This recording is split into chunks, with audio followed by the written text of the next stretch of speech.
Bienvenue à notre réunion en ligne de l'Église CCH. J'espère que vous allez bien. Si c'est pour la première fois que vous nous écoutez, soyez les bienvenus. Et si vous êtes là de façon régulière et assidue à nos réunions, vous aussi soyez bienvenus à notre réunion en ligne. Si vous avez des requêtes de prière, comme d'habitude, vous voulez juste témoigner qu'est-ce que Dieu vous a fait dans votre vie, on aimerait vous entendre. Écrivez-nous à l'adresse qui apparaît au bas de l'écran. On veut entendre. Encouragez-nous par vos témoignages et même peut-être on va lire vos témoignages devant des gens sans dire votre nom pour encourager aussi d'autres vies à suivre le Seigneur. Nous sommes encore dans cette nouvelle thématique en début d'année qui s'intitule « Un seul souhait ». Et Pasteur Laurent viendra prêcher aujourd'hui et le titre de sa prédication c'est « La force de persévérer ». Et je voudrais aussi vous parler aussi, si vous voulez soutenir financièrement l'Église CCH, juste à nous écrire au bas de l'écran ou aller sur notre site d'Internet. Il y a une manière de contribuer au financement et à l'avancement du ministère de l'Église CCH. N'hésitez pas à nous soutenir. Sur ce, soyez bénis et on se voit une prochaine fois. Bonjour à tous, très heureux de pouvoir être avec vous aujourd'hui pour vous partager vraiment le message que Dieu a mis sur mon cœur. Alors, on est très heureux de pouvoir vous accueillir à notre réunion en ligne de l'Église CCH. Nous continuons notre série qui s'intitule « Un seul souhait », qui est tiré du passage des psaumes, le psaume 27. Et le verset qui nous intéresse ce matin, encore une fois, c'est le verset thème de la série. C'est le psaume 27 au verset 4 et c'est David qui déclare « Je demande une chose au Seigneur. Je cherche une seule chose, un seul souhait.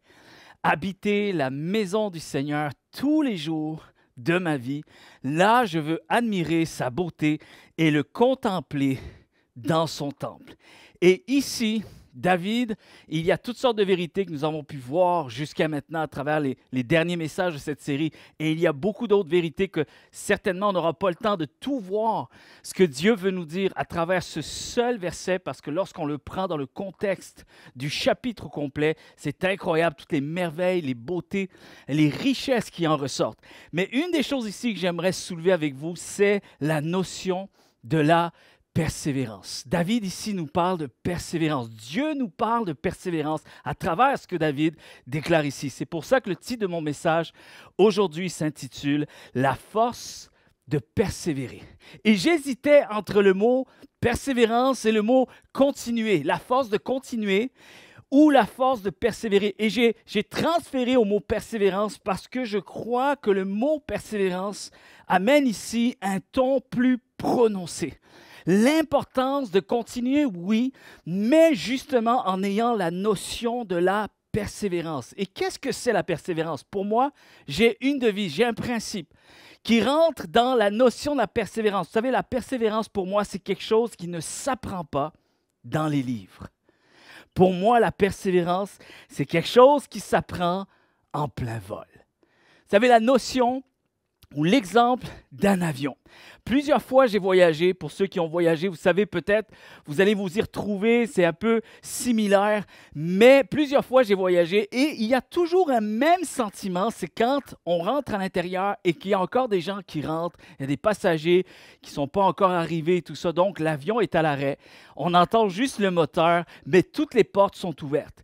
Et il arrive un moment où tous les passagers sont entrés et c'est l'heure de partir. Et j'ai toujours cette image que quand je vois la personne, l'agent de bord, qui ferme la porte et que l'avion commence à rouler et là, on décolle. Et souvent, j'ai cette notion, ce sentiment à l'intérieur et une fois, j'étais avec mes enfants, mes petits-enfants et je leur dis, là, c'est sûr que la seule chose qui nous reste à faire, là, je les regardais, c'est sûr que la seule chose qui nous reste à faire, c'est de se rendre à la destination. C'est comme si la même image me revenait à travers ce que David déclare ici.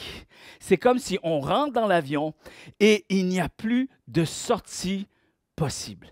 Le seul moment où on va finir par sortir de l'avion, c'est lorsqu'on va être rendu à destination. Et on sait que l'avion en plein vol, il n'y a pas de sortie de secours, il n'y a pas d'autre option. Et c'est un peu dans cette même optique que David déclare, affirme son souhait, affirme son vœu. C'est en même temps un engagement. Lorsqu'il déclare « Mon seul souhait, c'est d'habiter avec Dieu tous les jours de ma vie. L'expression est très forte ici. Tous les jours de ma vie. C'est la notion d'une vraie résolution. Et je dirais plus que ça, plus qu'une résolution ici, il est question d'une conviction qui a été éprouvée. Et on sait aussi, puisque vous avez écouté aussi les derniers messages de la série, à quel point on a pu amener cette vérité que David, non seulement a déclaré cette résolution, le souhait de son cœur, mais il l'a prouvé par sa vie tout entière. Sa vie démontrait ce que son cœur contenait de l'intérieur. Et ici, il y a justement cette vraie résolution. C'est comme un seul souhait possible. Il enlève toutes les autres options. Donc, c'est une seule direction, une seule destination. C'est comme l'importance, l'obligation de maintenir le cap. Un seul souhait en vigueur. Toujours le même. Il sera toujours le même. Lorsqu'il déclare tous les jours de ma vie, il n'a pas fini ses jours. Il est en plein cœur de sa vie, mais il déclare qu'à tous les jours de sa vie, ce souhait va rester en vigueur. Pas de sortie possible. Pas d'autre option possible. Toujours le même, toujours constant. Il y a cette fermeté dans sa résolution. C'est comme si on statuait notre cœur. Une seule option possible, une seule destination, une seule route, un seul chemin. Impossible de descendre de l'avion. On va devoir faire avec.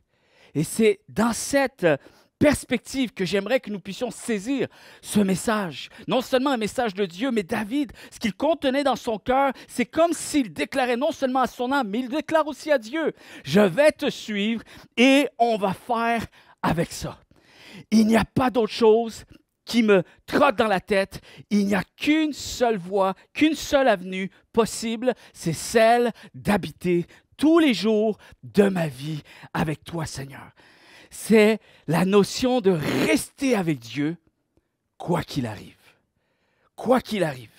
Même si les luttes vont s'intensifier. Et on sait que David, pour ceux qui ont écouté les autres messages, j'ai partagé déjà ce contexte, que David déclare quelque chose d'aussi fort au verset 4, alors qu'on sait qu'il est en plein cœur d'un contexte qui est absolument défavorable pour sa vie. Il est entouré d'adversaires, entouré de menaces, entouré de circonstances difficiles. Et pourtant, il déclare, « Nous allons rester, quoi qu'il arrive, avec Dieu. » Même si les luttes s'intensifient, même si les ondes de turbulence se manifestent davantage, on fera ce qu'il y aura à faire, mais nous resterons. Nous resterons. Même si les combats perdurent, même si les déceptions, les craintes, l'indignation font rage, même lorsque ça ne va pas dans le sens que j'aurais voulu. Et même si tout s'effritait autour de moi, je serai encore là demain. C'est ça, cette notion, tous les jours de ma vie. C'est une décision que je prends aujourd'hui et je déclare que demain, elle sera encore en vigueur. Et ça, c'est la persévérance. C'est une décision. Chers amis, la persévérance, ce n'est pas une émotion, c'est une décision. Je vais rester sur le chemin et demain, je vais te le prouver, que je serai encore sur le chemin. Lorsque tu vas revenir sur ce chemin, tu vas m'y trouver encore. Vous me reverrez encore sur le même chemin demain. Encore. Et c'est drôle parce que dernièrement, je suis allé prendre un café. Souvent, je veux prendre un café, je prends une marche, je m'en vais au Tim Hortons. Et c'est la première fois que je voyais ça. Pourtant, j'y vais souvent depuis plusieurs années. Je n'ai pas remarqué ça avant. Et je crois qu'en fait, c'est depuis un peu la pandémie, depuis le confinement et tout ça, il y a comme un slogan qui a changé. Et ça m'a sauté aux yeux. C'est la première fois que je remarquais. Et je l'ai vu dans plusieurs Tim Hortons. Je l'ai remarqué ailleurs aussi. Et j'ai pris mon café. Et lorsque je suis sorti sur la porte de sortie, mais à l'intérieur, donc c'est un message qui m'est adressé à moi, c'était marqué « À demain ». Tout simplement, à demain. Et là, sur le coup, j'ai dit « Ah bon ?» Et j'avais le goût de me retourner. Je ne l'ai pas fait, mais j'avais le goût de retourner. Qui a décidé que demain, j'allais revenir? Et c'est drôle parce qu'en même temps, il y avait comme un sens d'humour là-dedans, mais ça m'a fait réfléchir. Par après, lorsque justement je retournais, j'avais encore un petit peu de marche à faire et je pensais à ce mot, cette expression « à demain ». Ce slogan, c'est spécial. Souvent, on voit « à la prochaine ». Non, eux autres, ils disent « non, à demain ». C'est comme si Tim Hortons a estimé que c'était nécessaire que je revienne demain. Comme s'ils avaient statué que ma place était d'être là encore demain. Et ça m'a fait réfléchir parce que lorsque j'ai commencé à méditer sur le passage du psaume 27, verset 4, justement, ce verset qui nous intéresse, et lorsque j'étudiais à la racine des mots, lorsque je prends le texte à son sens original, c'est là que je revoyais un peu cette même notion. Demain, je serai encore là. Et ça, je n'attendrai pas demain pour savoir si mes humeurs ou si les circonstances feront que j'aurai envie d'être encore là. Non, je choisis la veille. La veille, je décrète que demain, je serai encore là. Tous les jours de ma vie, un seul souhait, avec justement porté par ce principe de persévérance. La persévérance, c'est une décision. Avant même que les circonstances aient lieu, j'ai statué mon cœur, j'ai décidé que j'allais suivre Jésus-Christ tous les jours de ma vie, quoi qu'il arrive. Demain, je serai encore là. C'est déjà commandé. C'est déjà à l'agenda. Le rendez-vous est déjà fixé. Et lorsqu'on veut quelque chose, chers amis, il faut que ça soit déjà décidé. Sinon, on se le fait voler. Si ce n'est pas une décision résolue dans notre cœur, chers amis, notre lendemain va se faire voler. Et je crois que dans les contextes, dans la situation actuelle, chers amis, plus que jamais, nous devons savoir pourquoi nous voulons vivre. En dépit de ce qui nous arrive, c'est quoi nos convictions? J'ai parlé plusieurs fois dans cette série, la différence qu'il y a entre marcher avec de bonnes intentions, vivre avec de bonnes intentions et vivre de manière intentionnelle. C'est très différent. Et je veux aller plus loin, je veux pousser cette pensée encore plus loin. Mais quand est-ce que la persévérance doit faire éruption dans notre vie? Quand est-ce qu'elle rentre en vigueur? Quand est-ce qu'on parle de continuer dans la vie, de vivre, d'avancer? Et quand est-ce qu'on parle de persévérance? Tout simplement, la persévérance, elle a lieu, chers amis. La persévérance, elle doit devenir une décision quand la lune de miel est passée. La persévérance, elle rentre en vigueur quand nos angles morts commencent à être mis en lumière.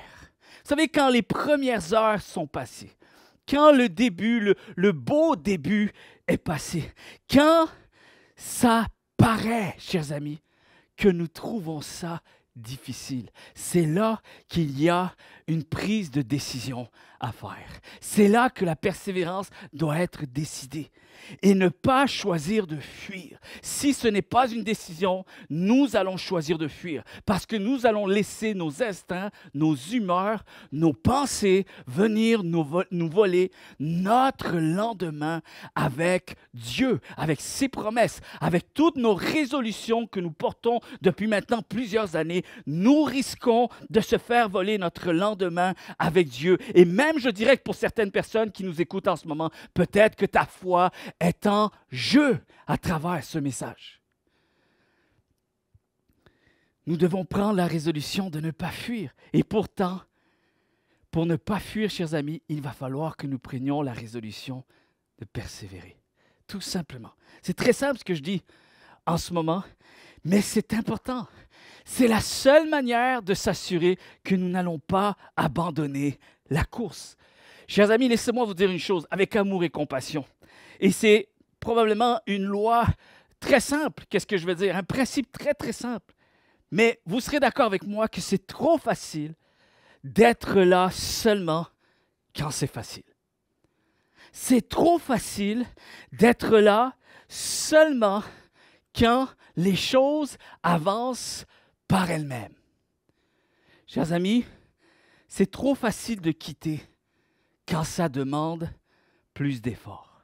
C'est trop facile de quitter quand l'étau se resserre, quand les chances de s'en sortir deviennent de plus en plus maigres, quand on est moins sûr, ou même quand les autres ne pensent pas comme nous, quand on est moins sollicité, moins applaudi, moins récompensé, quand on est moins en moyen, on n'est pas dans une situation où on a les ressources qu'on aurait aimé avoir, quand le temps joue contre nous, quand on est moins disposé, quand les humeurs défaillent, ou quand il y a moins de possibilités, moins d'opportunités, quand c'est moins gagnant, quand c'est moins avantageux. Chers amis, c'est là que la persévérance doit être choisie.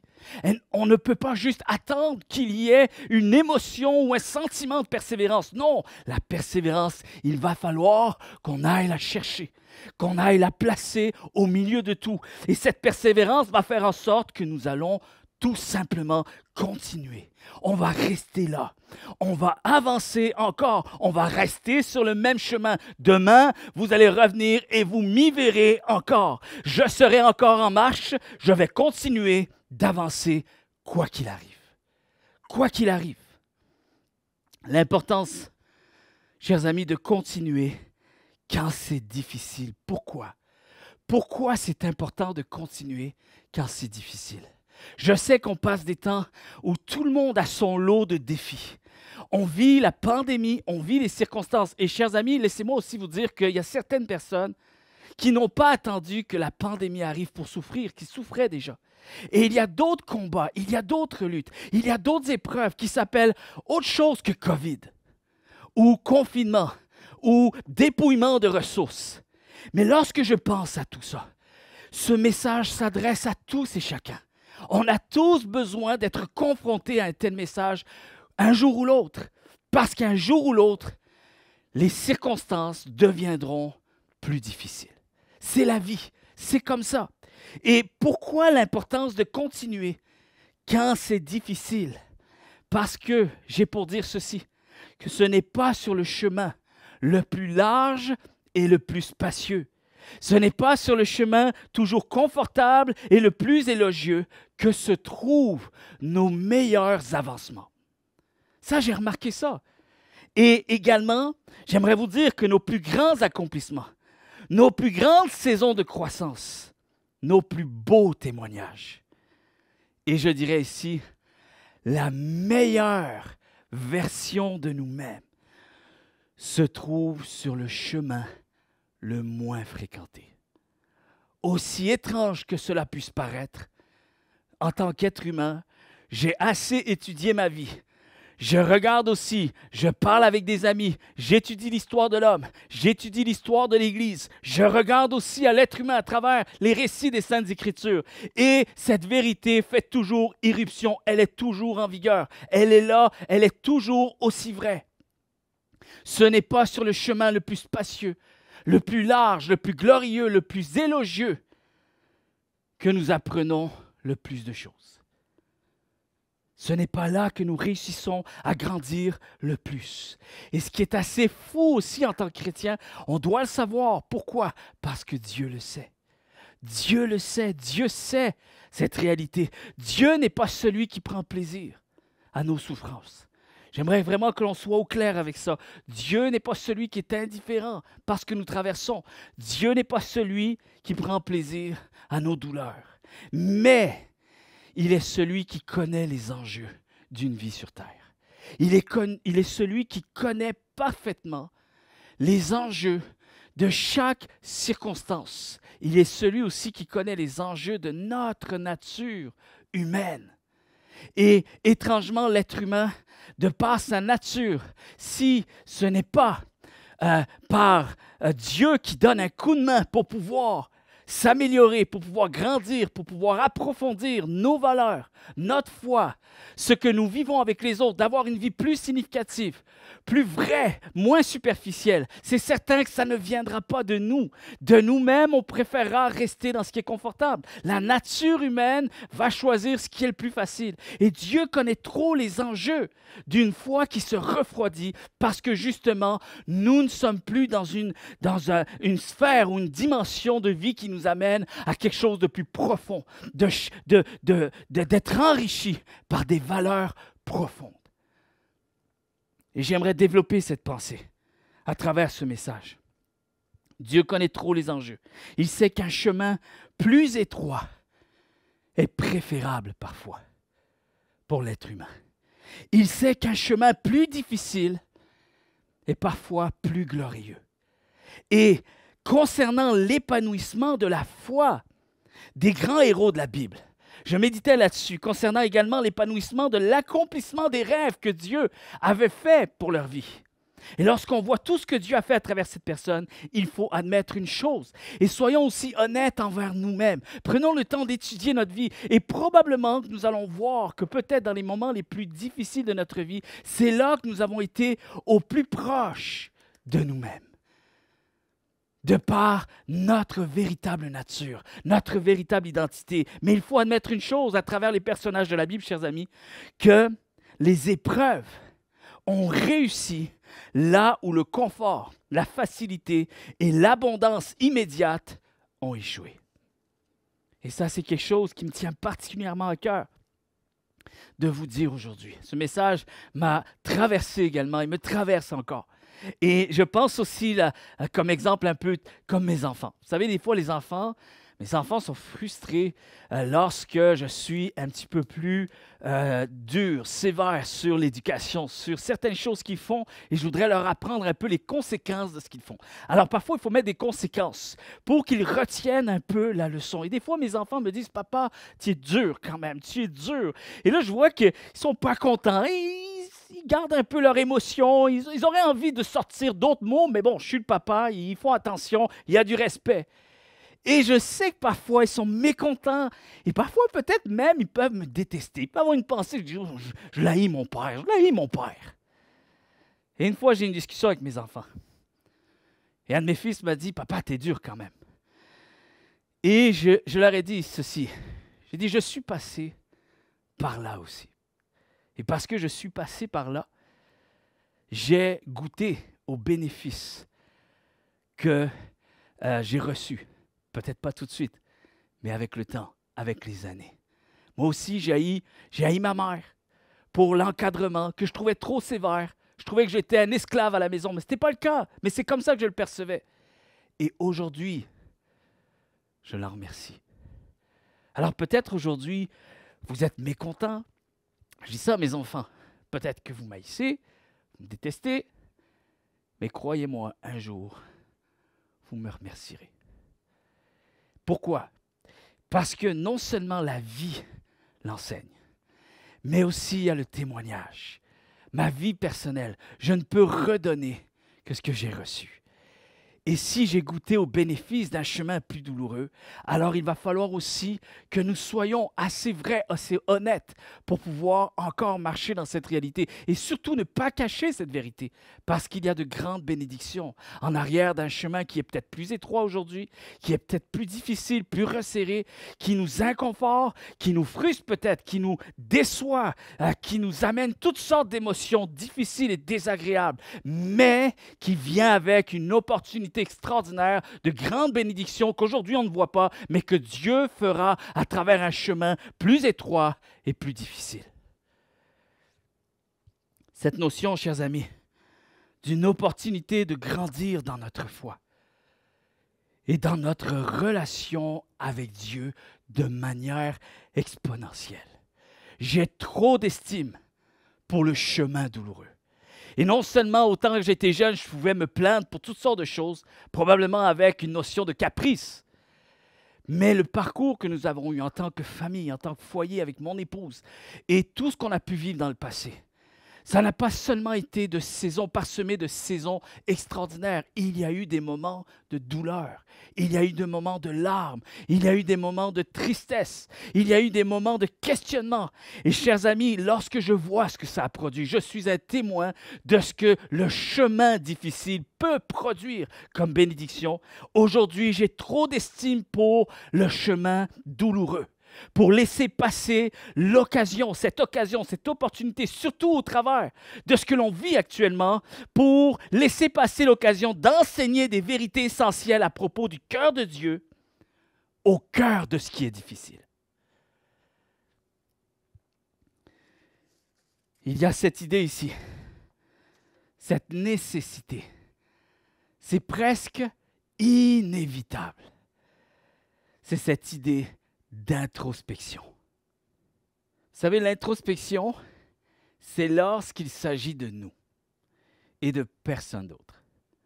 Souvent, on a tendance à pointer du doigt les autres pour ce qui nous arrive, ou des circonstances, ou un gouvernement, des professeurs, des parents, un conjoint, toutes sortes de raisons de pointer du doigt tout ce qui nous arrive. Mais il y a une chose qu'on oublie de faire, c'est qu'au travers de tout ce qui nous arrive, il faut prendre l'habitude, il faut avoir ce réflexe de faire une vraie introspection et de savoir qu'est-ce que cela produit en moi. L'introspection, chers amis, c'est lorsqu'il s'agit de nous. Et je le redis encore, c'est trop facile de bien paraître quand on évite les défis. C'est trop facile d'abdiquer à la première embûche, au premier changement qui arrive. C'est trop facile de dire qu'on a la foi quand on s'assure seulement d'être là où tout est toujours pour le mieux. La foi ne brille pas, chers amis, forcément en plein jour. La foi n'est pas aussi significative parfois lorsque tout va bien. Vous savez, il y a des gens que je connais qui n'ont pas la foi et qui ont plus ce réflexe d'observer quelqu'un qui a la foi lorsque cette personne passe des temps plus difficiles et lorsqu'elle est aussi bousculée à travers ce qui arrive. Et c'est important de comprendre aussi que notre foi a encore un rôle à jouer dans le témoignage qu'elle resplendit, dans les circonstances peut-être plus difficiles.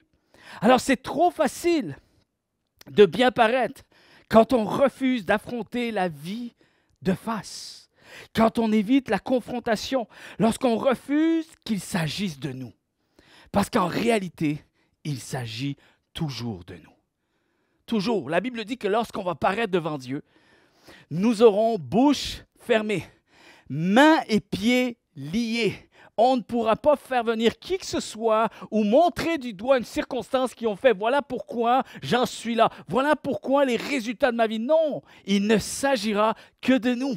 Notre foi nous appartient, quelles que soient les circonstances que l'on vit. Chers amis, c'est trop facile de bien paraître quand on évite les introspections et les examens de soi. Et je dis bien les examens de soi. Vous savez, ça me fait penser à un principe qu'on entend souvent dans le sport, surtout les sports d'équipe. Moi, je regarde beaucoup le soccer en Europe. Et puis, je suis les équipes, je suis les compétitions, je regarde les classements et tout ça. Et souvent, j'ai accès aussi à des interviews lorsqu'il y a une conférence de presse. Et là, c'est les joueurs qui viennent parler. Alors, quand ils viennent de gagner, là, tout de suite, ils sont heureux. Et quand une équipe gagne, vous savez, il y a un principe. Quand une équipe gagne, c'est toujours grâce aux joueurs. Et quand l'équipe perd, là, tout d'un coup, c'est à cause du coach. C'est à cause de l'entraîneur ou des présidents, mais c'est à cause de quelqu'un d'autre, pas de nous. Et j'ai pour dire, des fois, je suis là, je ne peux pas leur parler parce que j'ai juste une télévision, mais je suis quand même intense lorsque j'écoute le soccer. Des fois, je suis obligé de tasser un peu les enfants pour pas qu'ils voient les mauvais côtés de papa, mais je suis un peu fâché, un peu frustré. Et des fois, je parle aux joueurs. Comment c'est la faute des autres? Tu es toujours le joueur actif. Tu gagnes, c'est toi. Tu perds, c'est encore toi. Pourquoi faire un examen de célébration lorsqu'on gagne et pourquoi ne pas faire un examen d'introspection lorsqu'on perd? Pourquoi? Pourquoi on est là toujours présent lorsque c'est facile, lorsqu'il faut élever des trophées? Pourquoi? Pourquoi il y a toujours ce penchant, cette nature en nous qui prend le dessus? La foi, chers amis, c'est quelque chose qui se vit de l'intérieur. Et il faut savoir, toujours, reconnaître le cœur de Dieu, quoi qu'il arrive. La foi est toujours en vigueur. La persévérance, c'est quelque chose que l'on décide, quoi qu'il arrive. Victoire ou défaite. Bonne circonstance, bonne saison ou moins bonne saison. Lorsque je suis dans le confort, lorsque je suis bien dans la saison actuelle, mais même lorsque je suis brassé, lorsque je suis remué de l'intérieur au travers de ce qui se passe dans ma vie. Alors il est temps, chers amis, de comprendre que même quand c'est difficile, nous demeurons encore des joueurs actifs. Surtout lorsqu'il s'agit de notre foi, de notre vie spirituelle, de notre relation avec Dieu. Imaginez un peu si on y allait toujours avec cette notion « Dieu serait petit », chers amis. Dieu serait petit. Non, Dieu est grand. Et Dieu veut nous faire cheminer. Il veut continuer à nous enseigner des choses absolument existentielles, significatives pour chacune de nos vies. Alors, il est temps d'arrêter de se cacher derrière les autres ou derrière une situation. Il est temps de regarder la vie bien en face et notre foi est toujours en vigueur et la persévérance déclare « Demain, je serai encore là, quoi qu'il arrive ». Et ça, c'est la notion aussi de maturité. Persévérance et maturité, vous savez, ces deux principes s'échangent des vérités. Ça cohabite, ça travaille ensemble. On dit, Seigneur, donne-moi d'avoir une foi plus mature. Ben, prends la décision de persévérer, quoi qu'il arrive. Et tu vas voir que ta foi va passer à un next level, à un autre niveau, au palier supérieur. Tu vas voir comment tu vas expérimenter des choses avec Dieu que tu n'expérimentais pas lorsque tu avais toujours ce réflexe d'abandonner lorsque les choses se corsaient. Avec beaucoup d'amour et de compassion, je déclare ce message parce que je crois que parfois on a besoin de faire face à un examen de soi. Un examen de soi. Il n'y a pas que les autres et les circonstances environnantes dans l'équation de ce qui nous arrive, chers amis. Ça, c'est un petit peu comme David aussi, plusieurs fois, a eu ce réflexe de dire « Seigneur, tu es où? Tu es où dans ce qui nous arrive? Tu es où? » Et Dieu répondait « Je suis toujours là. Je suis toujours là. » Et il faut savoir que lorsque Dieu amenait David à des circonstances un peu plus difficiles, lorsque les reliefs étaient un petit peu plus obstrués, il faut savoir que Dieu était toujours intentionnel. Il amenait David à grandir, à devenir un plus grand homme de Dieu. Il amenait David à devenir un plus grand leader, un plus grand parent, un homme d'influence encore plus. Au travers de ce qu'il vivait de difficile, il a appris une foi mature devant Dieu, qui prenait le temps vraiment d'apprendre à ne dépendre que de Dieu.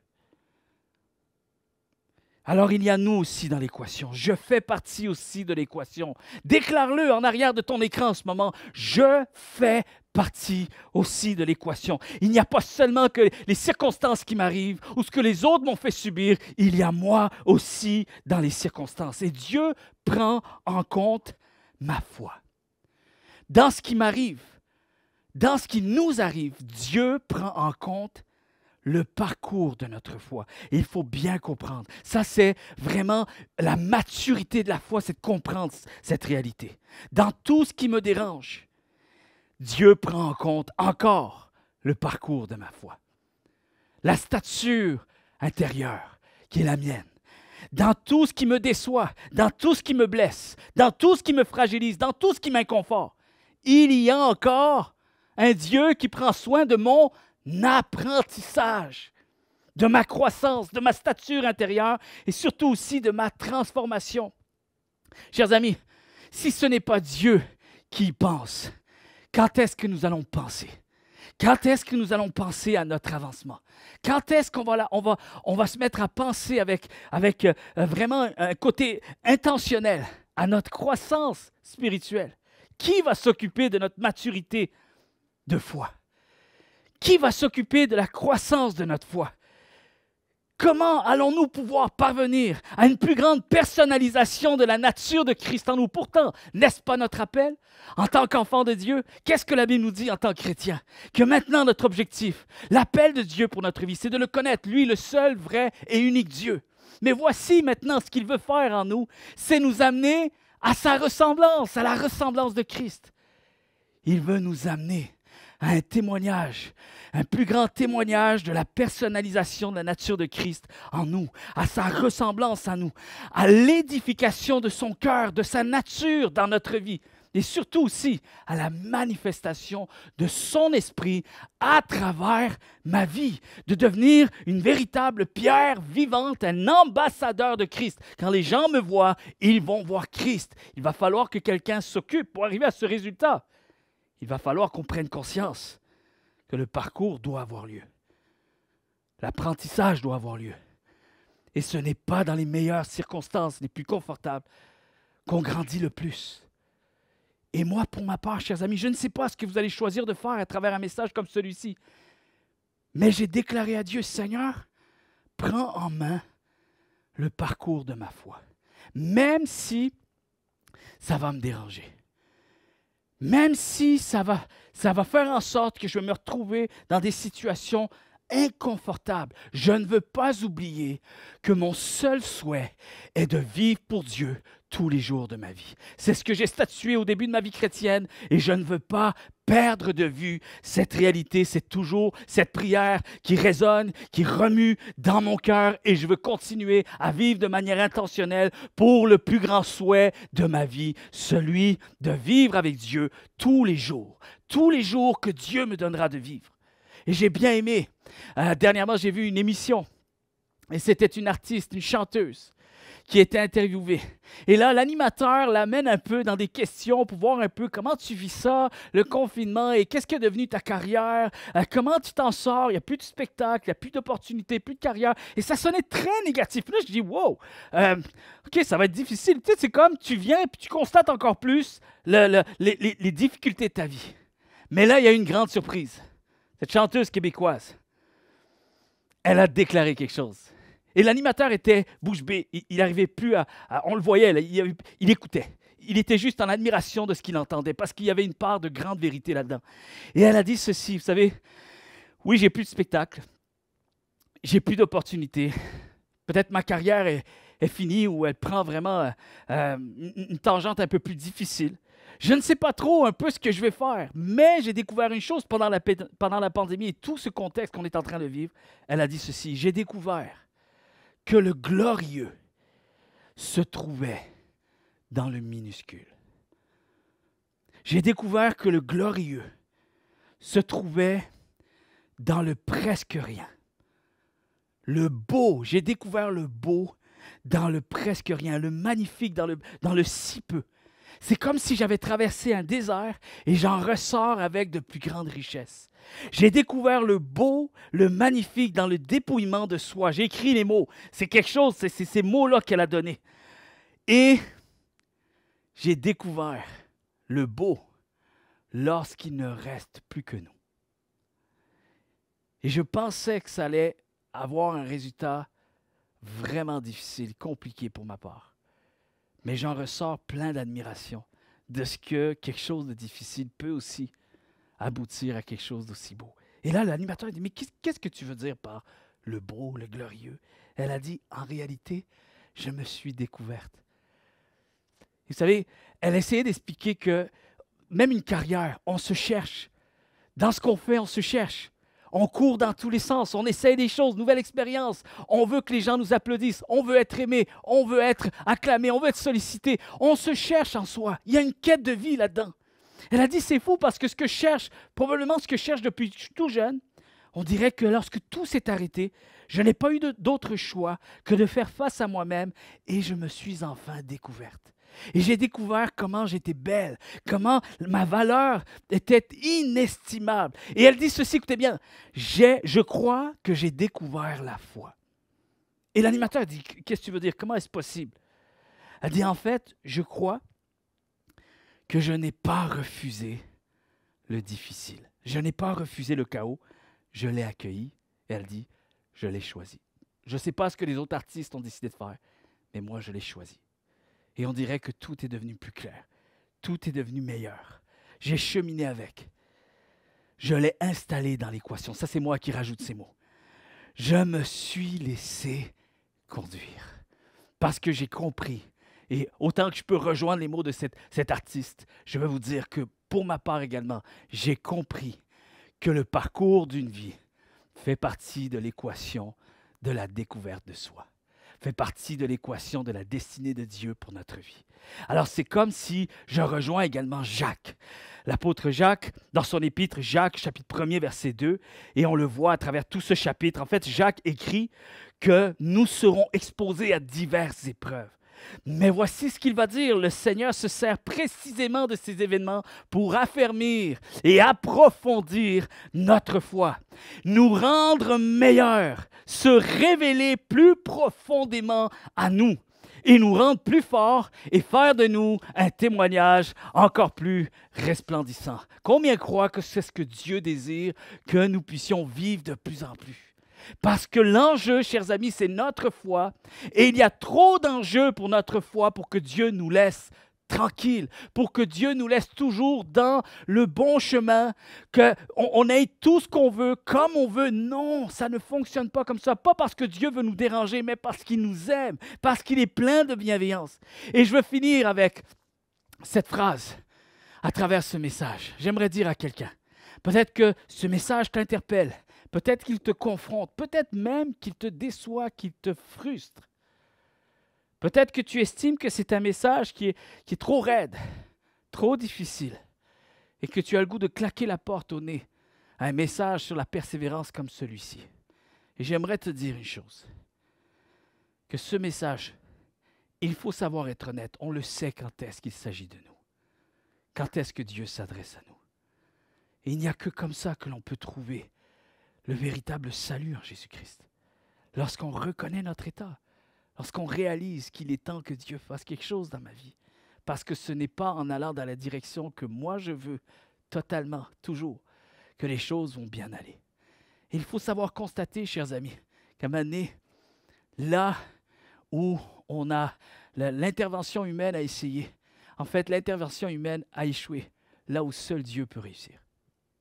Et j'aimerais te dire, tu n'es pas disqualifié.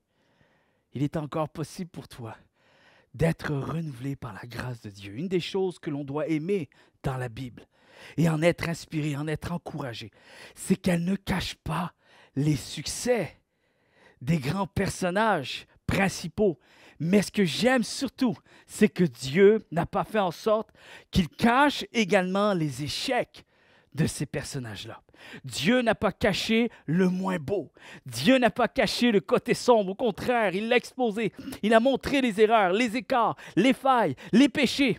C'est un livre de vérité. Moi, c'est là que je me sens moi-même, purement moi-même. C'est là que je revis. C'est là que je suis renouvelé. Lorsque j'ouvre les Saintes Écritures et lorsque je viens dans la présence de Dieu, je sais que je suis en présence d'un Dieu qui m'accepte tel que je suis et qui est prêt à faire un travail là où j'en suis aujourd'hui. Et je viens d'un cœur sincère devant lui.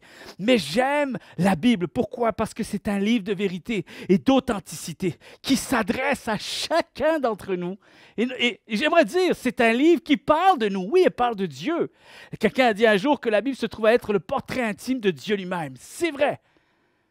Mais c'est aussi un livre qui parle de nous. Dieu expose notre nature. Et on a besoin d'accepter, d'admettre, de reconnaître notre besoin de lui laisser notre vie entière entre ses mains. Et de lui faire confiance, parce qu'il est le seul qui nous connaît si parfaitement. Il nous connaît mieux que moi-même, mieux que nous-mêmes. Alors il est capable de faire des choses extraordinaires. La Bible nous montre que des hommes de Dieu, des femmes de Dieu ont été capables du meilleur comme du pire. Mais la grande conclusion divine de toutes ces histoires, c'est que Dieu ne nous a pas abandonnés. Et Dieu nous a poursuivis. Dieu nous a chéris. Dieu nous a prouvé qu'il nous aimait, même lorsque nous allions dans la direction contraire de lui-même. Lui, il continue à nous poursuivre. Et j'aimerais que l'on sorte d'un tel message avec non seulement l'équilibre entre « Oui, Seigneur, je sens que tu m'aimes. Je sais que tu m'aimes. Seigneur, je sais que ta bienveillance est sur ma vie. » Mais j'aimerais également que l'on saisisse toute la portée de vivre pour Dieu. Pas juste aujourd'hui, pas juste dans l'immédiat, pas juste dans ce que l'on voudrait que Dieu règle comme besoin, comme défi, comme difficulté. Et on continue à prier pour nos besoins. Et j'ai rien contre ça, au contraire. Nous devons continuer à avoir une mesure de foi lorsqu'on s'approche de lui et de lui faire connaître chacun de nos besoins. Mais il faut aussi avoir cet autre équilibre, ce sens qui vient se rajouter, que nous devons regarder à notre foi et à ce que Dieu fait dans l'ensemble de notre vie. Quelque chose de profond, quelque chose de plus précieux, quelque chose de significatif, plus valeureux, quelque chose de plus riche que juste vivre la faveur de Dieu dans un immédiat pour un besoin quelconque actuellement. J'aimerais vous laisser à travers ce message en vous encourageant à vous placer devant Dieu de tout votre cœur, avec ce que vous trouvez qui est difficile, mais surtout avec une ouverture de cœur avec repentance, avec confession, sincérité, authenticité, et de pouvoir dire, Seigneur, je sais que tu t'adresses à moi en ce moment. Seigneur, je sais qu'il s'agit de moi, et je ne veux pas jouer à l'autruche. Je ne veux pas me cacher derrière les autres, derrière les circonstances, car je sais, au travers de tout ce que je vis actuellement, il y a ton appel, il y a l'insistance de Dieu pour ma vie, il y a tout ce que tu presses à l'intérieur de moi, il y a tout ce que tu remues dans mon cœur, mon âme, ma destinée, mon identité, tout ce qui est existentiel. Seigneur, je veux saisir ta présence en ce moment, avec ce qu'il y a de plus vrai en moi. Apprends-moi à marcher avec persévérance pour un seul souhait, une seule résolution. Seigneur, je veux déclarer que demain, je serai encore là. Je ne serai pas celui qui va juste te dire des choses par émotion aujourd'hui, mais je vais te dire des choses. Mon cœur va te déclarer des choses avec une ferme résolution. La résolution de te suivre, de t'aimer et de vouloir vivre pour toi tous les jours de ma vie. À demain, je serai encore là, sur le même chemin, et je déclare à ma foi qu'elle va persévérer, et je vais vivre pour toi, quoi qu'il arrive. Dans le précieux nom de Jésus, on a prié, et tout le monde déclare un vrai et un grand Amen.